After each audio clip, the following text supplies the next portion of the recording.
Hi everybody, welcome to NCW. This week we are talking about Grim Tales of Terror issue number 5, The Hat Man, and Myths and Monsters Spring 2025 edition. I have the lovely Joe Bruscia, aka Dad, with me here today to talk a little bit about the books. And then later we will do an interview with Jen Leonard, who did a Free Comic Book Day exclusive cover for us. So really excited about that. And then we'll talk a little bit about our very exciting Free Comic Book Day. Grim Tales of Terror, The Hat Man. One of the oldest mysteries of the universe is, where do dreams and nightmares come from? Something even more concerning is the place that lies between the realities, connecting the waking and dreaming worlds, when the dreamer's body freezes in a sleep paralysis, and we are stuck in the world where the Hat Man dwells. Some call it superstition, others a disruption in the neural pathways of the brain, but those who understand the truth know the Hat Man is not a figment of the imagination, nor is he a tale to be told. The Hat Man is primordial. He is something to be feared. And if you're unlucky, the Hat Man is coming for you next. Story by Joe Bruscia, David Wall, and Chaz Pangburn. Written by Chaz Pangburn. Artwork by Dario Carrasco. Colors by Juan Manuel Rodriguez. Letters by Taylor Esposito of Ghost Glyph Studios. Edited by David Wall. Production and design by Christopher Cote. And the Grim Universe was created by Joe Bruscia and Ralph Tedesco. Cover A is by Eric J. and Mohan Sivakami. Again, I apologize. Cover B by Cow Cacao. And cover C is by Josh Burns. Zenescope Myths and Monsters, Spring Edition 2025. Man Goat and the Bunny Man, Into the Goblin's Den. Story and writer Joe Bruscia with artwork by Jordi Tarragona and colors by Walter Pereira. Again, I'm so sorry. Story number 2 is Fury Hellfang, written by Joe Bruscia with artwork by Alessandro Uzu and colors by Grostieta. Story number 3 is Pooh on the Rocks, written by Noah Mitchell with artwork by Jordi Perez and colors by Max Flan Arujo. Letters are by Taylor Esposito of Ghost Glyph Studios. Edited by David Wall, production and design by Christopher Cote, and the Zenescope universe was created by Joe Bruscia and Ralph Tedesco. Cover A is by Jordi Tarragona and Ivan Nunes. Cover B is by Igor Vitorino and Ivan Nunes. Cover C is by Josh Burns, and cover D is by Richard Ortiz. So as we talked a little bit earlier, for Free Comic Book Day, we did what Noah coined the Zenescope Roadshow. We were at 10 different locations across the country. Jason went to Battlegrounds in Georgia, which we'll talk a little bit more in depth with him, but him and Jin sent me some pictures, so here are those of their setup. Me and my fiance, fun fact, also named Alex, went to AA Comics, so the AA of Zenescope was at AA Comics and Cards in Lebanon. Again, super awesome time. There were so many people. Paul was super welcoming. We saw, I would say probably at least 100 people, if not more, we were there for like 2, maybe 2.5 hours. Dave Wall was at Comic Hero U in California. Noah was at Comic Universe. He sent me this picture of what he said was a Delco Wolverine drinking a Coors Banquet, which I think is hilarious. And then he also signed a piece of bread and gave it to the store. Stu was at Evil Empire in Quakertown. They got this really cool Zenescope cake. Sam, you're gonna be, you're the only picture I have from New Wave, because that's all Joey sent me.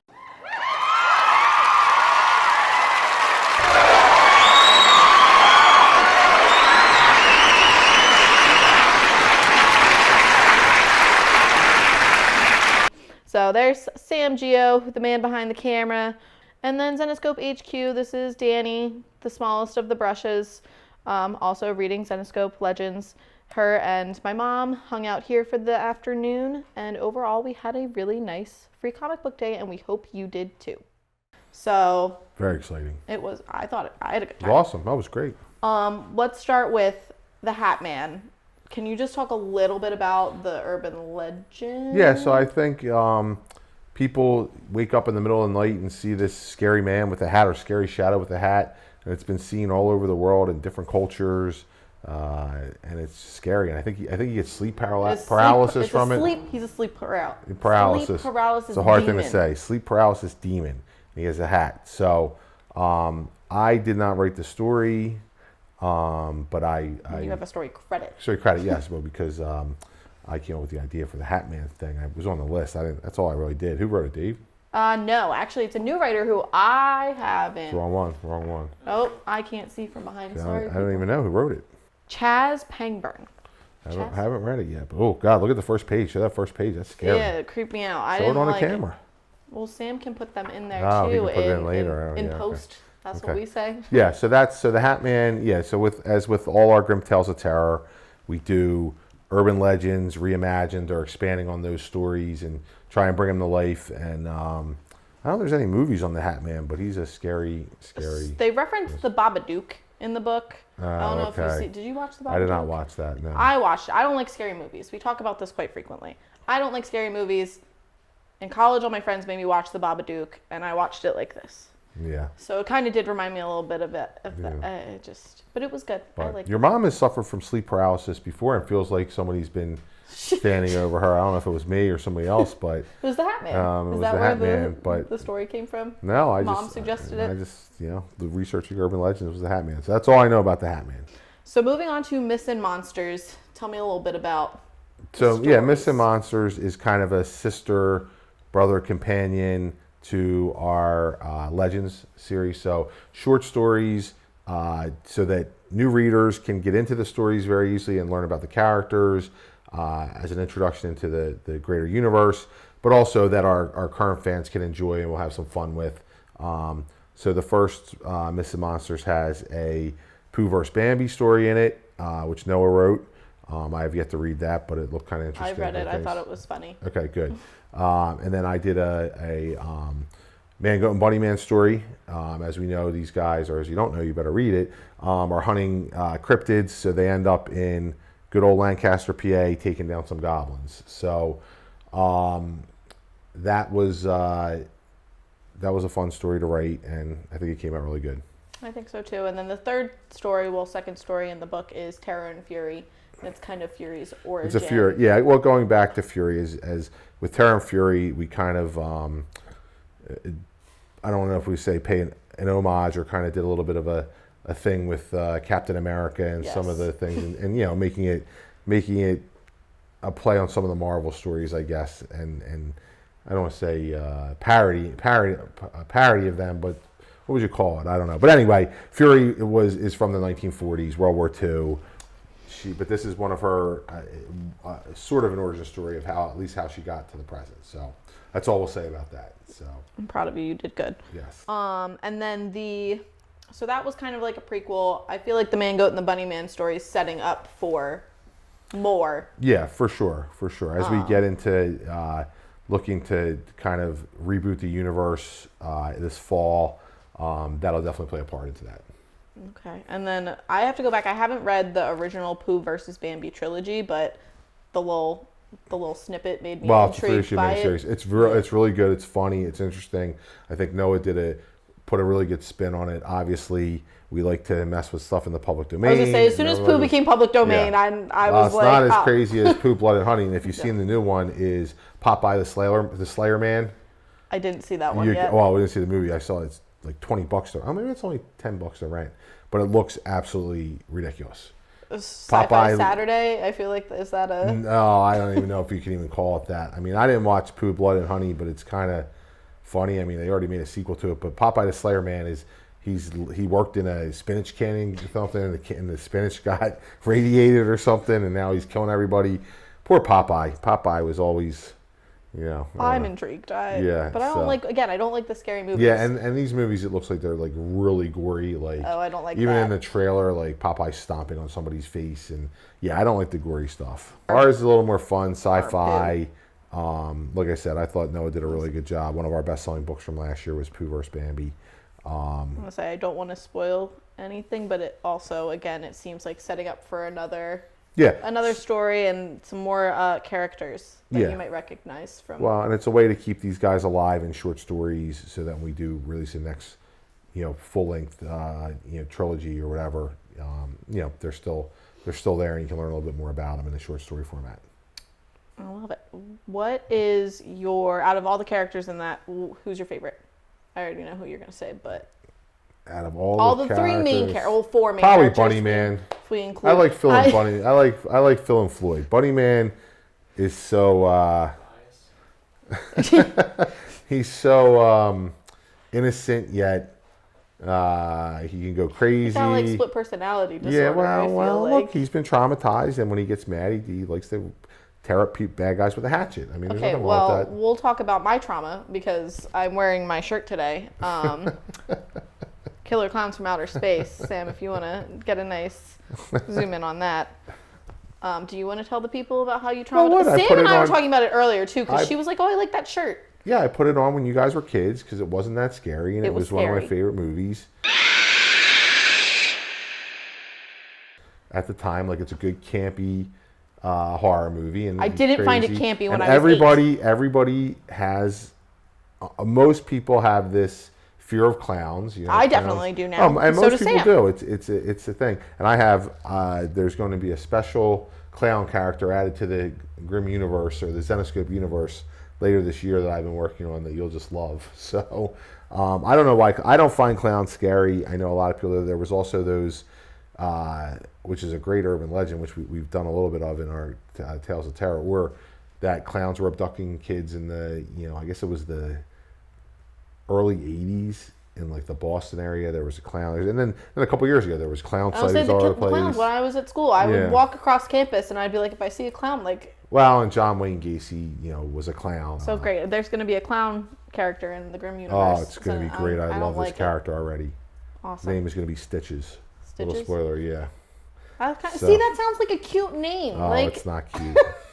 It's not. He's not going to be cute at all. So, but yeah, I'm sorry.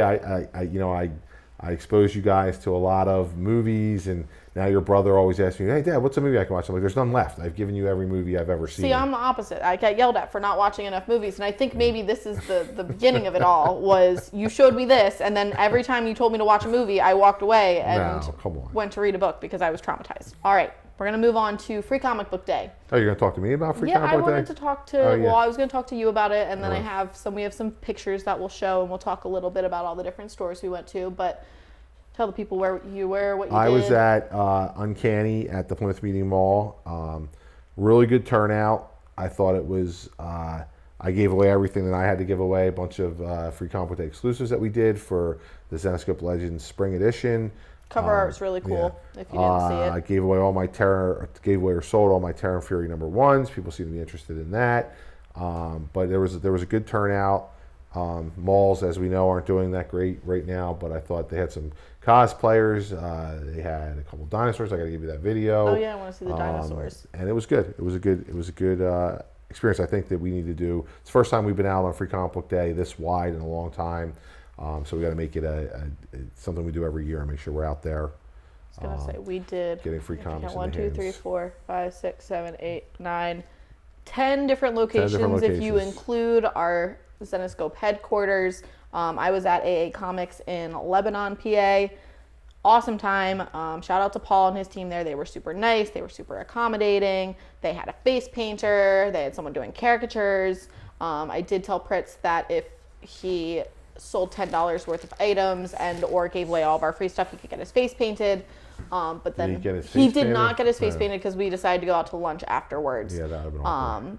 But gave away all of our stuff. We had a lot of kids at our location, so we did. I gave away some of the Princess Ninjas, some of the dinosaur stuff.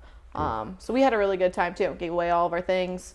If you're watching out there and your local comic book shop isn't carrying a lot of our books, let us know, or push them to carry more of our books. We love to support local retailers or retailers really across the country, but we need them to support us too. We do a retailer live stream every month where we split the proceeds with that store to try and help them. All they have to do is show up and give us a tour of their store virtually. Yeah, it's all virtual, and then we sell some special edition books that we don't sell anywhere else, and they get some money out of it. So. I feel that the stores that have embraced us and push our stuff do really well with it, and I feel that stores that just don't give us a chance, obviously, or just put us in their pull box, don't sell much. So, we'd much rather sell our these kind of comics, our single issues through comic stores than anywhere else. But we need to get the support of the retailers to do that. I want to say our May retailer live stream released on the 6th. The store that we did was so cool. It was in Oklahoma, DZ Comics. They had an arcade, they had pool tables, they had like setups for like RPGs and card games. It was probably the size at least of our downstairs showroom plus part of the warehouse. Like it was huge and it was really cool. Jason wants to go there next year for free Yeah, we comic book should. day. I mean, again, But Oklahoma is a 21-hour drive, so we might have to we'll fly him We'll out. fly him out there. We got a little Zenescope helicopter we put him in. Attach him to a couple drones and have him fly down there. That'd be fun. If you're new to Zenescope and if you're just starting to get into these comics, Myths and Monsters, the Zenescope Legends, it's a good time to start reading our books because we're doing a lot of new stuff. Oh, that was the other thing I wanted to talk about, the countdown to the end of the Grimm universe. We are, I think, 3 issues in. How do you feel about the end of the Grimm universe? I feel great. Well, it's not the end, but like... I feel good. I'm really excited about this storyline. I think it's pretty good, so very happy with where we're going, where things are going. Is someone going to die in every issue? No comment. Jesus Christ. Thank you for talking about our 2 new releases this week. Thank you for talking about new free comic book day. We're going to move into some pictures that people sent me. You didn't send me pictures. Only the brushes didn't send pictures. I'm going to send you a video as soon as we get off camera here. So I would like to, except for I took pictures, but every other brusher that went to a store didn't send a picture. Yeah.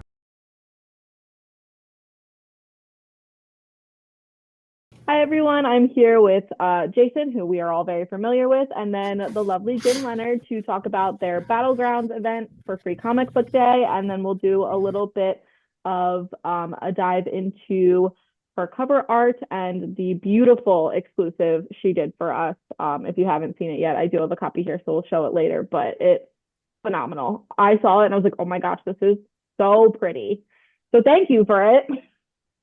So Jay, I know you had stories about Battlegrounds that I wouldn't let you tell during our live stream. So please, your time. That's true. That's true.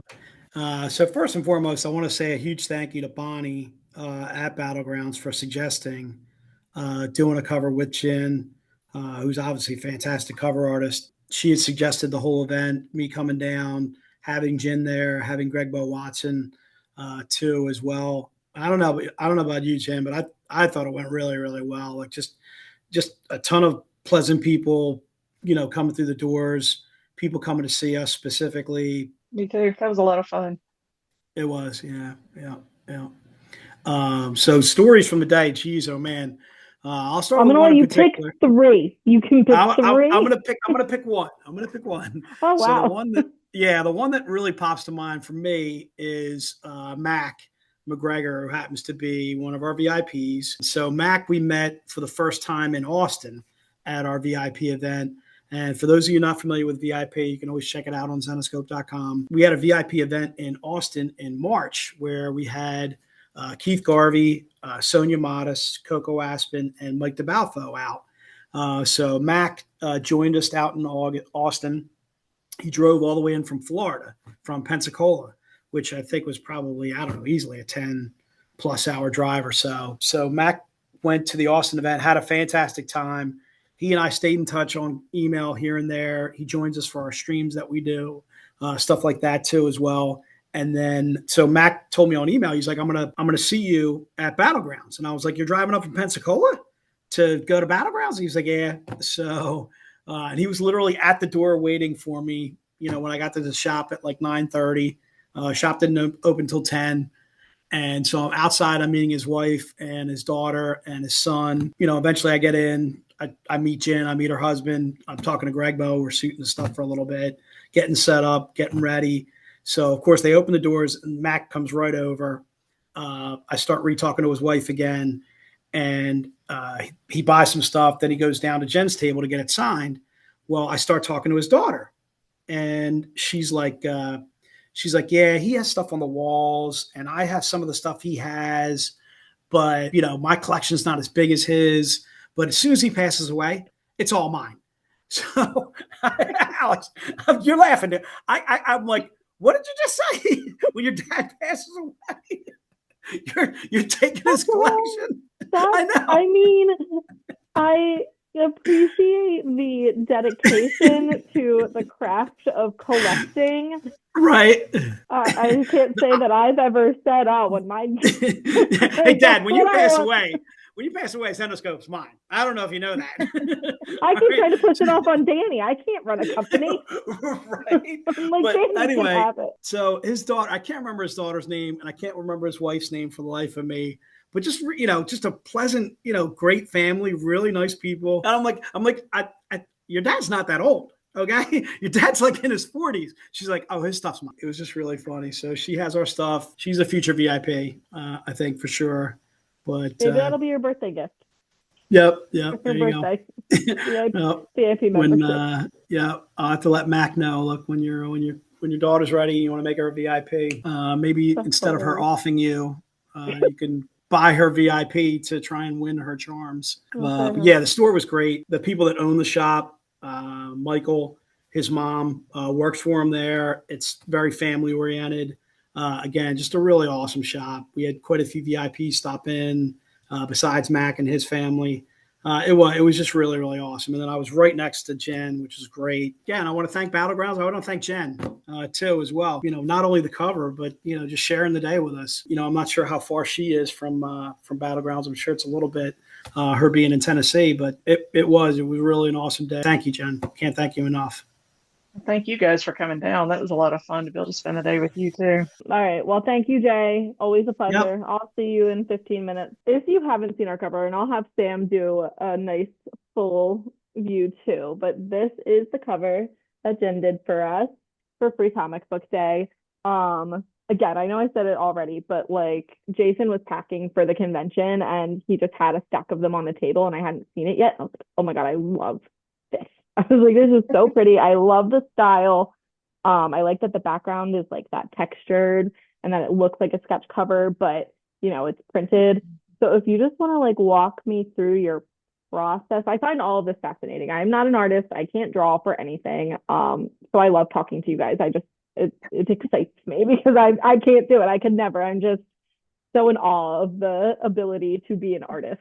With that one, it was actually kind of an experiment because I was using a tone paper and it wasn't really meant to be sent in to you guys necessarily at first. And then I was like, this really turned out kind of nice. And so I showed it to Dave Franchini before he'd left and he was like, this looks pretty cool. So apparently it just kept moving on from there. Oh yeah. And it's awesome. I can't see like the fact that it was like a test is crazy to me because like it really like beautiful is the only word that I can think of. Like I just again obsessed. So you use the different kind of paper. What do you use to color? Like it looks like the Copic markers. I don't know if I'm saying that right. I've actually gotten hooked on a new kind of marker. Now it's the Holo marker. I don't know if I'm Okay. pronouncing that right or not. It's supposed to be a Hawaii brand that's alcohol markers like the Copex, but Okay. got a really large set that one of my publishers actually got for me for Christmas. I've been playing with it and really bright, very vibrant colors. Really enjoying working with them, but I use those in the Posca paint pens and that kind of stuff. So, and like when you were working on this, you said it was just messing around. So like, how did you map out what you wanted it to be? Like, were you really just like, kind of like, this seems like it'll look good? As I was playing with it, I was like, I'm going to give her some of the tattered clothing and that kind of stuff because I'd done that on the Halloween cover and really like how the tattered clothing had turned out and stuff. And so I started playing with it and just doing more shredded. I like to sit and just doodle with details. If I'm feeling really inspired, you'll see like an enormous amount of details pop up on something. So when you do typically do a cover and can you kind of walk me through the process? Like I've learned a little bit about how, you guys usually send like a couple layout options and then, it gets voted on. Can you just kind of walk through that process for me from your perspective? Because again, I'm an outsider looking and I don't know. Sometimes I have depends on which publisher I'm doing this with. With you guys, I'll do a handful of images and send them in. They're completely done. And I'll show them to first, again, it was Dave Franchini, now David Wall, and they'll look at them and say, if they think they could use it for something, they'll use it for something. Other publishers, they like to ask for thumbnails. And so you do a bunch of different kinds of poses and different kinds of backgrounds and stuff like that are kind of a rough sketch, almost look like a glorified stick figure kind of, and just send them in and say which one of these looks good. Like, is there one particular you're looking for your cover? What kind of pose you want? What kind of clothing? Like they'll add all of that kind of stuff to make sure that you've got the look that they're looking for. And then from there, you just work from that and start filling it in and make it the larger image and finish it up. Yeah, no, like I said, you have it behind you too, but I just keep looking at it. And when we filmed the other part of this episode this morning, I was like, make sure I prop it up right behind me because I love it. That's actually the original back there. So cool. See, this is why people have to watch NCW. You get to see cool stuff like that. That's awesome. Is Kara's your favorite character, or did you just happen to feel like drawing her that day? Or do you have a favorite character? I've actually grown very addicted to Kara. Like, I was showing this one at Free Comic Book Day that somebody had picked up. I think you sent me some of those. Yeah. That's the original there. That's so cool. And I like too that like your style seems very versatile too, because like those don't look like usually, when I was younger, I worked in the warehouse, so I got really good at like identifying the artist based on kind of like their stuff's usually pretty similar in the style, but like those two are very different. So that's pretty impressive to me that you're able to kind of change up your style like that. Well, my husband loves anime, and so he's been bugging me for a long time. He's like, you got to do more anime style. So I had all these blanks sitting around. I was like, let's just, let's play with it, see what comes up. And that was the first one that came out. And then I had done a rogue for Free Comic Book Day as well. That's so cool too. Yeah, that's same style basically. That really is super impressive to me. Like, because it looks like it's two completely different artists that drew it, in my humble opinion. Paris has grown on you, which my favorite's always been Robin Hood, and she was dethroned this year during the Zennies, and so now everyone is happy. Team Kara's got their moment, which she's great. Tales of Terror I think is super cool. I'm not a horror person. I get scared. Again, we talked about this earlier, so like I don't read the Tales of Terror as often as I am more likely to read like the fantasy and the adventure stuff. But Robin's actually got a soft spot for me because that was my first cover with you guys. See, that's why everyone likes Robin. She's got a special place in everyone's heart. What was the first cover you did? I'm wondering if maybe do you remember what book it was for? It was a swimsuit gallery edition. It was from 2022, I believe. I love it. And that's on a gallery edition too. It's beautiful. Is there anything else about your process that you want to share? A lot of it's just trying to find things that you get inspired by. And I feel like the more inspired you are by a pose or an image idea or something like that, it just feels like it comes across a lot better. So you see me online a lot of times, I may not respond to a lot of messages right away, but I'm on there like digging through other photos, just trying to come up with an idea. Well, I really appreciate you taking the time to do this call with me to talk about, your art. And again, I just am blown away. I have nothing else to say. It's amazing for taking the time to hang out with Jason for a whole day, but we really, really appreciate it. I'm glad you guys had such a fun time down there. And hopefully, we can do another interview sometime in the future. Thank you guys. Thank you everybody for tuning into NCW this week. Just a couple housekeeping things. Upcoming live events, we will be at the Philadelphia Convention Center on 5/16 through 5/18 for Fan Expo Philly. Noah and Jason will definitely be there.